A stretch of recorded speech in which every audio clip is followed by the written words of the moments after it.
Case 1. Alexander Amon Cote. Once a member of the ISIS terror cell nicknamed the Beatles, Cote helped carry out a campaign of kidnappings, torture, and killings that shocked the world. Born in London in 1983 to parents of Ghanaian and Greek Cypriot descent, he grew up in West London before traveling to Syria in 2012, where he joined the Islamic State. Alongside other British extremists, including Mohammed Emwazi, known as Jihadi John, Cote became part of a group that held and killed Western hostages, including American, British, and Japanese citizens. For years, the Beatles cell operated with brutality, targeting journalists and aid workers who had traveled to Syria. Their victims included Americans James Foley, Stephen Sotloff, Peter Kassig, and British aid workers David Haynes and Alan Henning. The group recorded propaganda videos showing their captives under extreme duress, leading global authorities to launch a coordinated hunt. Cote was captured in January 2018 by Kurdish-led forces in Syria while attempting to flee to Turkey. He was later extradited to the United States to face trial in the Eastern District of Virginia, one of the most secure federal court jurisdictions in the country. On September 2, 2021, Cote pleaded guilty to 8 federal charges, including hostage-taking resulting in death, conspiracy to commit murder, and providing material support to a terrorist organization. According to the U.S. Department of Justice, he admitted responsibility for his role in the brutal captivity and deaths of 4 Americans. During his sentencing on August 19, 2022, the federal court imposed 8 concurrent life sentences with no possibility of parole. Case 2.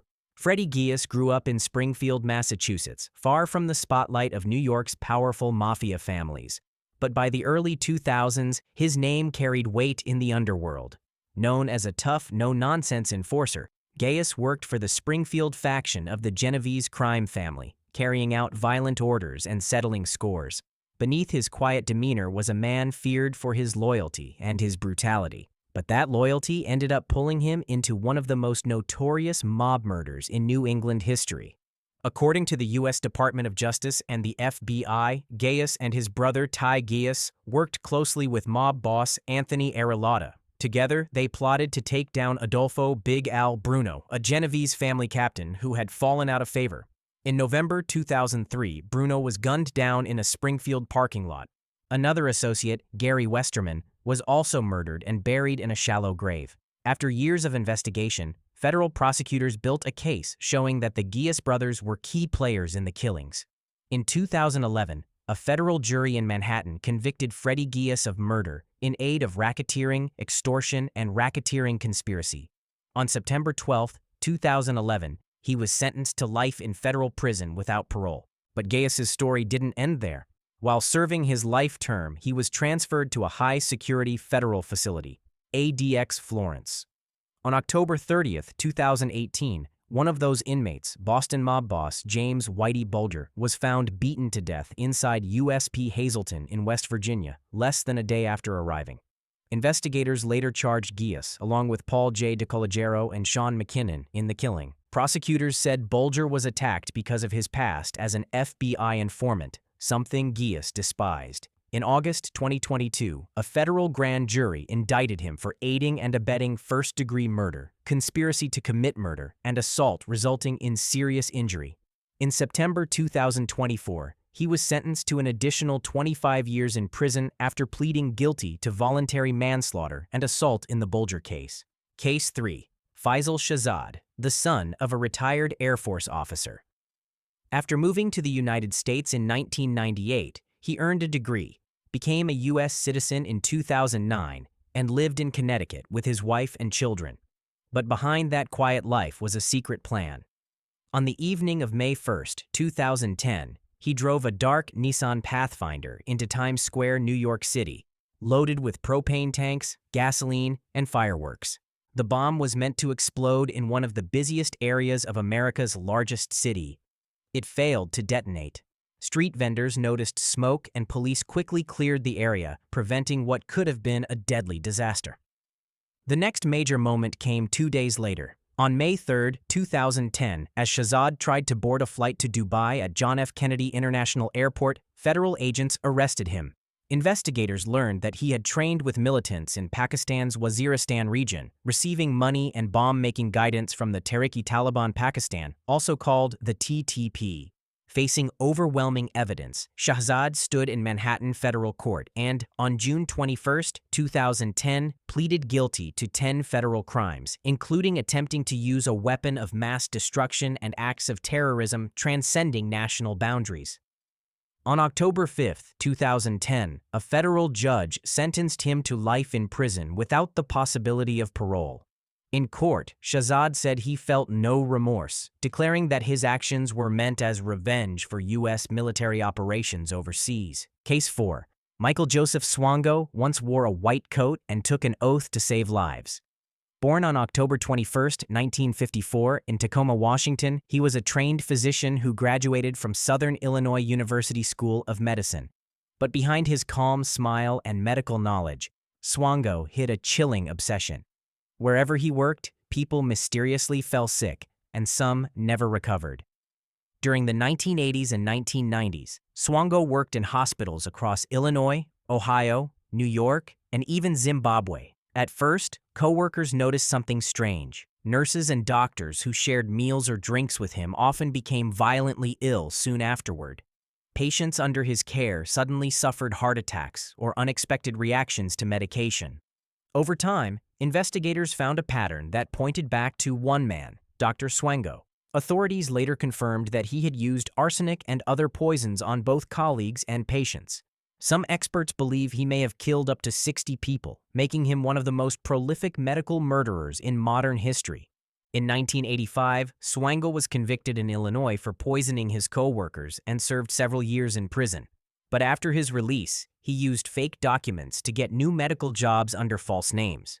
His crimes continued until federal investigators caught up with him in 1997 after discovering he had lied on employment forms and fled the country. In July 2000, Swango pleaded guilty to 3 counts of murder and 1 count of mail fraud in a federal court in New York. On September 6, 2000, Judge Jacob Mishler sentenced him to 3 consecutive life terms without the possibility of parole. Before we proceed to the next case on the list, if you have found these stories interesting so far, please consider supporting my channel by liking this video and subscribing to my channel. I'd really appreciate your support. Thank you. Case 5. Abu Hamza al-Masri's voice once echoed through the streets of North London. Born as Mustafa Kamal Mustafa in Alexandria, Egypt, in 1958, he moved to Britain in the early 1980s and worked as a civil engineer before turning toward radical preaching. As the imam of the Finsbury Park Mosque, he delivered fiery sermons that attracted extremists and drew global concern. To his supporters, he was a spiritual leader.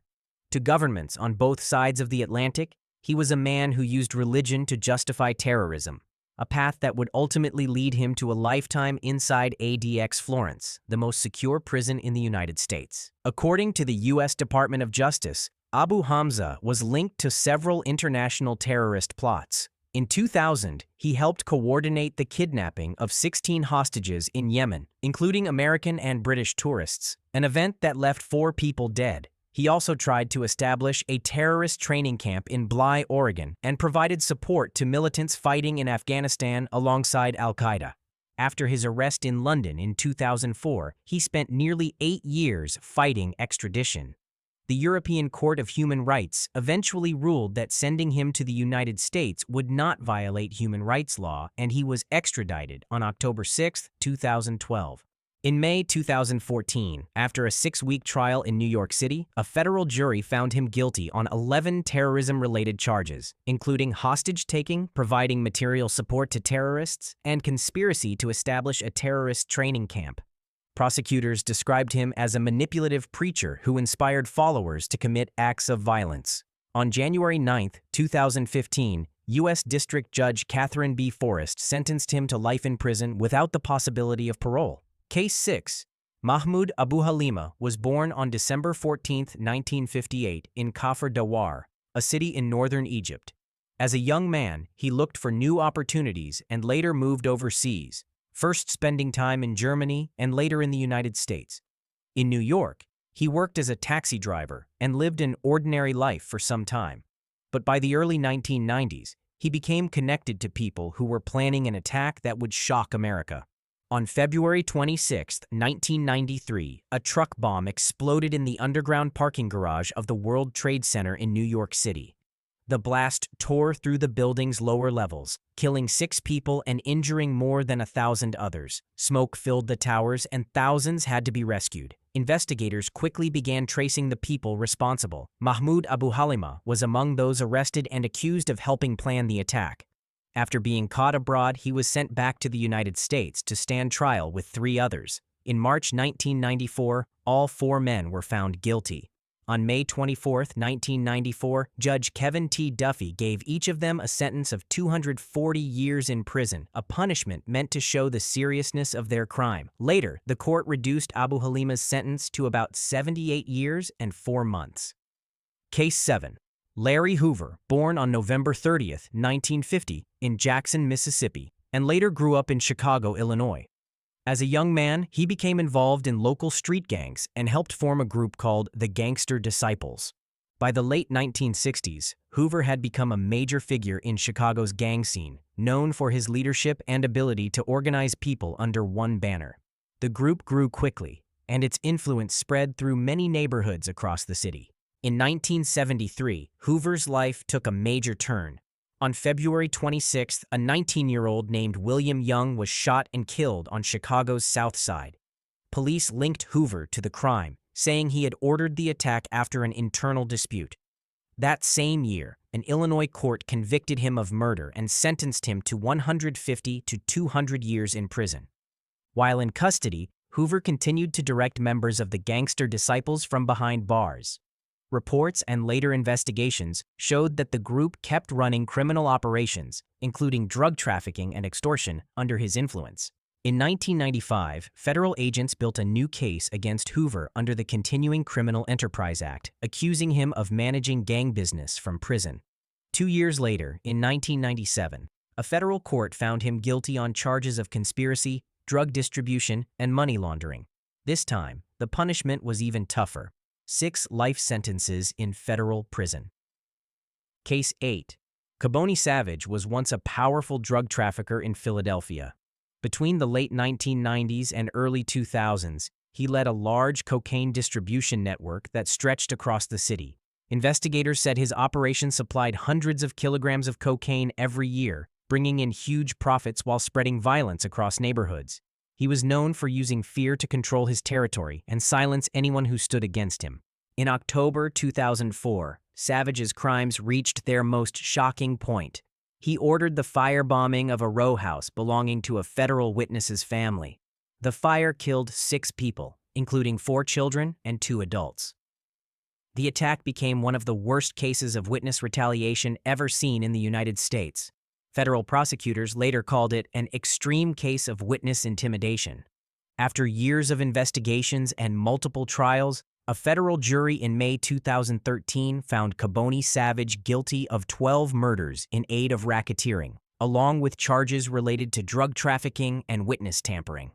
On June 3, 2013, he was sentenced to death by the U.S. District Court for the Eastern District of Pennsylvania. His sister, Kidada Savage, and 3 others were also convicted for their roles in the firebombing. In December 2024, the White House announced that President Joe Biden commuted Caboni Savage's death sentence to life imprisonment without parole, citing the review of federal capital sentences. Please don't forget to like this video and subscribe to the channel. It would really mean a lot to me. Thank you. Case 10. Dwight York, also known as Malachi Z. York, was once the powerful leader of a religious cult called the Nuwaubian Nation of Moors. Born on June 26, 1945, in Boston, Massachusetts, York claimed to be a spiritual teacher and prophet. Over the years, he built a large following, first in New York and later in Eatonton, Georgia, where his group created a massive compound they called Tama-Re. To outsiders, it looked like a strange mix of Egyptian temples and pyramids. But behind the walls, investigators discovered a much darker reality. According to the U.S. Department of Justice, York's organization was not just a religious community, it was the center of serious criminal activity. He used his power to control followers and, over time, began abusing that power in horrifying ways. Federal prosecutors proved that York had sexually abused dozens of children, many of them members of his own community. He was also found guilty of racketeering, transporting minors across state lines for sexual activity, and structuring financial transactions to hide large amounts of money. The investigation revealed years of abuse and manipulation, exposing how deeply he controlled the people who trusted him. On January 23, 2004, a federal jury found Dwight York guilty on multiple charges. Later that year, a judge sentenced him to 135 years behind bars. His appeals were reviewed by the 11th Circuit Court of Appeals, which upheld his conviction and sentence in 2005. Case 11. Jeff Fort was born on February 20, 1947, in Aberdeen, Mississippi, and grew up in Chicago's South Side. As a teenager, he became involved in the street life that surrounded him. In the early 1960s, he helped form the Blackstone Rangers, a youth group that began with community influence but quickly turned into one of Chicago's most powerful gangs. The group later became known as the Black P. Stone Nation. Fort's strong leadership and organizational skills made him a key figure in the city's gang culture. By the 1970s, Fort's control expanded beyond neighborhood fights. Federal investigators said his group began taking part in drug trafficking, extortion, and violent crimes. Seeking to reshape the gang's image, Fort renamed it El Rukn, which means the pillar in Arabic, and declared it a religious organization. But authorities later said that the change was a cover for criminal activity. In 1983, Fort was convicted of drug trafficking and sent to federal prison. While still behind bars, he was recorded planning violent acts in exchange for money from the Libyan government under Muammar Gaddafi. In 1987, a federal court found him guilty of conspiring with Libya to commit terrorist acts in the United States. He was sentenced to 80 years in federal prison. The following year, in 1988, he was given another 75 years for ordering the 1981 murder of a rival gang member. These combined sentences made it nearly impossible for him ever to be released. Case 12. Ramzi Ahmed Youssef was born in 1968 in Kuwait to Pakistani parents. He later traveled across countries using fake names and multiple passports. By the early 1990s, he had joined Al-Qaeda and began planning a large-scale attack inside the United States. On February 26, 1993, Youssef and his team drove a rented truck loaded with explosives into the underground parking garage beneath the North Tower of the World Trade Center in New York City. When the bomb went off, it tore through several floors, killing 6 people and injuring over 1,000. His goal was to make one tower collapse into the other, but the structure held and the plan failed. After the explosion, Youssef escaped the U.S. using a false identity and continued plotting new attacks. He traveled to Pakistan and the Philippines, where he helped design the Bojinka plot, a plan to blow up multiple passenger planes flying from Asia to the United States. The scheme was discovered after a small test explosion on Philippine Airlines Flight 434 in 1994, which killed 1 person. In February 1995, after 2 years on the run, Pakistani and American agents captured Youssef in Islamabad. He was quickly extradited to the United States to face trial for both plots. In 1996, a U.S. jury convicted Youssef for the Bojinka conspiracy, and in 1997, he was found guilty for the World Trade Center bombing. On January 8, 1998, federal judge Kevin Duffy sentenced him to life imprisonment plus 240 years, saying he would spend his life in total isolation. Case 13. El-Shafi El-Sheikh, once part of a very dangerous group called ISIS, which many people around the world feared. The group was often called the Beatles because its members spoke with British accents, like the famous music band. El-Sheikh was born in Sudan in 1988 and later moved with his family to London, where he grew up. As a young man, he became involved with violent extremists who believed in harming others to spread fear. After some time, he traveled to Syria, where a war was taking place, and joined the Islamic State. From that moment, his life took a dark and violent path. Between 2012 and 2015, El-Sheikh and 3 others became part of a group that kidnapped people from other countries who were working or reporting in Syria. Among their victims were American journalists James Foley and Stephen Sotloff, and aid workers Peter Kassig and Kayla Mueller. The people they captured were treated very badly. Many were hurt, and some lost their lives.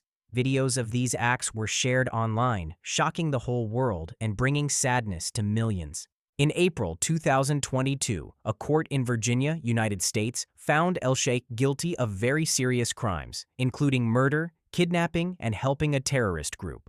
On August 19, 2022, a judge sentenced him to 8 life terms in prison with no chance of release.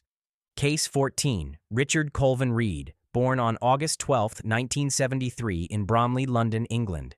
As a young man, he struggled in school and often got into trouble with the law. During his time in prison, he converted to Islam.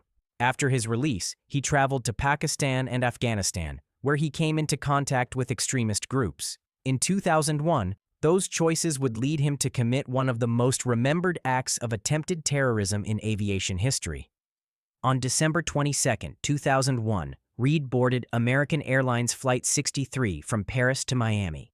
Inside his shoes, he hid explosives designed to bring down the plane. Mid-flight, he tried to ignite the fuse, but passengers and crew noticed smoke and moved fast to stop him. They restrained him until the pilots made an emergency landing in Boston, Massachusetts. The quick action of everyone on board saved the lives of nearly 200 people that day. The shoes were later sent to the FBI, which confirmed the presence of real explosives. After his arrest, Richard Reed faced 8 federal terrorism charges, including attempted murder and attempted use of a weapon of mass destruction. In January 2003, he pleaded guilty to all charges. The judge sentenced him to 3 life terms plus 110 years in prison, without the possibility of parole.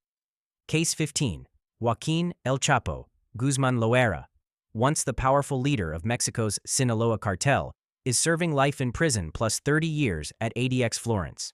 On July 17, 2019, a U.S. federal court in Brooklyn sentenced him after finding him guilty of running one of the largest drug trafficking organizations in the world. Along with his sentence, the court ordered the forfeiture of $12.6 billion in assets linked to his criminal empire. Born on April 4, 1957, in La Tuna, Sinaloa, Mexico, Guzman grew up in poverty but turned to the drug trade at an early age. Over the decades, he became known for controlling the routes that moved cocaine, heroin, methamphetamine, and marijuana into the United States. His network stretched across continents, and his operations brought in billions of dollars. Mexican authorities captured him multiple times, but he escaped twice, first in 2001 through a hidden laundry cart, and again in 2015 through a mile-long underground tunnel dug beneath his prison cell. His second escape made headlines worldwide and embarrassed Mexico's security system. After his recapture in January 2016, Guzman was extradited to the United States in January 2017, where he faced a 3-month trial that revealed shocking details about bribery, violence, and smuggling routes. Witnesses described coded messages, private planes, and secret tunnels used to move drugs and money. When the verdict came in February 2019, he was found guilty on all 10 federal charges, sealing the fate of one of the world's most notorious cartel leaders. Case 16. Umar Farouk Abdulmutallab, known around the world as the Underwear Bomber. Born on December 22, 1986 in Kano, Nigeria, he grew up in a wealthy family and studied in London before being drawn into extremist beliefs. His life changed forever on Christmas Day, 2009, when he tried to carry out one of the most shocking airline attacks in modern history. That morning, Abdulmutallab boarded Northwest Airlines Flight 253 from Amsterdam to Detroit, carrying explosives sewn into his underwear. His goal was to detonate the device mid-flight and kill the 289 people on board. But when he tried to ignite the bomb, it malfunctioned. Passengers and crew quickly noticed the smoke and flames, tackled him, and stopped what could have been a devastating disaster. The plane landed safely in Detroit, and he was arrested immediately.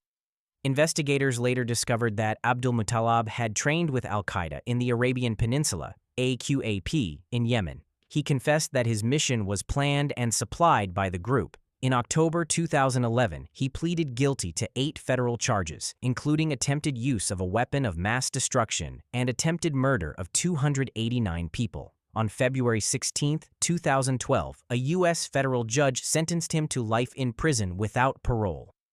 Case 17. Zacharias Moussaoui, born in Saint-Jean-de-Luz, a small town in France. As a young man, he moved often and eventually came to live in England, where he studied and began showing interest in flying airplanes. Years later, his name became linked to one of the darkest days in modern American history, the September 11, 2001, terrorist attacks. Before those attacks took place, Moussaoui had already drawn attention in the United States for his strange actions at a flight school in Minnesota. In August 2001, instructors noticed that he wanted to learn how to fly large commercial planes but did not care to learn how to take off or land them. They found that behavior unusual and reported him to the FBI, leading to his arrest. That arrest happened only a few weeks before the attacks that shocked the world. After September 11th, investigators went through Moussaoui's background and discovered his links to Al-Qaeda, the terrorist group behind the attacks. They also found evidence that he had trained in Afghanistan. In December 2001, he was officially charged with 6 serious crimes, including conspiracy to commit terrorism and destroy aircraft. His behavior in court was often unpredictable. In April 2005, he suddenly pleaded guilty to all charges, admitting that he had been part of the overall plan but was not one of the hijackers on the planes. The court faced a difficult choice whether to give him the death penalty or life in prison. On May 4, 2006, a federal jury in Virginia decided on a sentence of life imprisonment without parole. Case 18. Eric Robert Rudolph is one of the most notorious bombers in U.S. history. Between 1996 and 1998, he carried out 4 bombing attacks in Atlanta, Georgia, and Birmingham, Alabama, killing 2 people and injuring more than 120 others. His most infamous attack happened during the 1996 Summer Olympics in Atlanta, turning a global celebration into a moment of terror. On July 27, 1996, Rudolph placed a pipe bomb inside a backpack near a concert stage at Centennial Olympic Park. The explosion killed a spectator named Alice Hawthorne and injured over 100 others. A cameraman, Meili Uzunyol, also died of a heart attack while rushing to cover the scene. The attack shocked the world. Over the next 2 years, Rudolph struck 3 more times, bombing an abortion clinic, a nightclub, and another clinic in Birmingham where a police officer named Robert Sanderson was killed. When investigators closed in, Rudolph disappeared into the Appalachian Mountains of western North Carolina, triggering one of the longest manhunts in U.S. history. He spent 5 years hiding in forests and small mountain towns, surviving on stolen food and supplies. On May 31, 2003, after years on the FBI's 10 Most Wanted list, Rudolph was finally captured by a local police officer behind a grocery store in Murphy, North Carolina. In April 2005, Rudolph pleaded guilty to all 4 bombings as part of a deal to avoid the death penalty. He was sentenced to 4 consecutive life terms without the possibility of parole. Case 19. Mamdouh Mahmoud Salim. In the late 1980s, he became one of the founding members of Al-Qaeda, a terrorist group that would later be responsible for major attacks against the United States. Investigators say Salim played an early role in helping to organize and fund parts of the network that supported Osama bin Laden's operations. On August 7, 1998, 2 powerful bombs exploded outside the U.S. embassies in Nairobi, Kenya, and Dar es Salaam, Tanzania, killing more than 200 people and injuring thousands. The FBI quickly identified key suspects, and Salim's name was among them. After a short time on the run, Salim was arrested in Germany on September 16, 1998. He was extradited to the United States to face charges related to the embassy bombings. While being held at the Metropolitan Correctional Center in New York, Salim made headlines again. On November 1, 2000, he stabbed a federal corrections officer in the eye and face with a sharpened comb in what authorities called an escape attempt. The officer, Luis Pepe, survived but was left permanently injured. Salim was convicted for the attack and originally sentenced to 32 years in prison. Years later, in 2010, a federal appeals court ruled that his assault on the guard was part of a terrorism-related act and that his punishment should reflect that. The court sentenced Salim to life imprisonment without parole, ensuring he would never be released. Case 20. Dzhokhar Tsarnaev's name became known around the world after the Boston Marathon bombing on April 15, 2013, a moment that turned a day of celebration into one of fear and tragedy. Along with his older brother, Tamerlan Tsarnaev, he planted 2 pressure cooker bombs near the marathon finish line. The explosions killed 3 people and injured more than 260 others. In the days that followed, Boston was placed under lockdown as law enforcement hunted for the suspects. The brothers killed an MIT police officer, Sean Collier, and carjacked a vehicle while attempting to flee. A gunfight in Watertown, Massachusetts, left Tamerlan dead. Dzhokhar escaped that night but was captured the next day, hiding inside a boat in a nearby backyard. His arrest ended a massive manhunt that had gripped the nation. Tsarnaev faced trial in federal court in 2015. He was found guilty on all 30 counts, including using a weapon of mass destruction and malicious destruction of property resulting in death. On June 24, 2015, a federal judge sentenced him to death. His death sentence was later overturned by an appeals court in 2020, but in March 2022, the U.S. Supreme Court reinstated it in a 6-3 decision. Despite the sentence, he remains under federal custody at ADX Florence. Case 21. Terry Lynn Nichols stands as one of the most haunting figures in the history of American crime. His name will always echo alongside the tragic memory of the Oklahoma City bombing, a catastrophe that shook the nation on April 19, 1995. That morning, a rented Ryder truck packed with explosives was parked outside the Alfred P. Murrah Federal Building. Moments later, the explosion ripped through the heart of downtown Oklahoma City, killing 168 people and injuring hundreds more. For many, it marked the darkest day of domestic terror in the United States before the attacks of September 11th. Federal investigators quickly uncovered the faces behind the destruction: Timothy McVeigh, the man who triggered the blast, and Terry Nichols, the trusted ally who made the attack possible. Nichols had gathered and stored key bomb ingredients, including ammonium nitrate and fuel oil, which McVeigh used to create the deadly mixture. While McVeigh faced execution in 2001, Nichols's role, though less direct, was no less devastating in its reach and consequence. By 1997, Nichols was brought before a federal court where he was found guilty of conspiracy to use a weapon of mass destruction and 8 counts of involuntary manslaughter tied to the deaths of federal officers. His punishment was life in prison without parole. Yet justice did not stop there. The state of Oklahoma pursued its own charges for the remaining victims. In 2004, Nichols was convicted of 161 counts of first-degree murder, including one for an unborn child. The court handed him 161 consecutive life sentences, sealing his fate to live the rest of his life in confinement. If you found this video interesting, please show your support for my channel by liking it and hitting the subscribe button. I will be posting a lot more interesting videos every day, and I'd really appreciate your support. Thank you very much.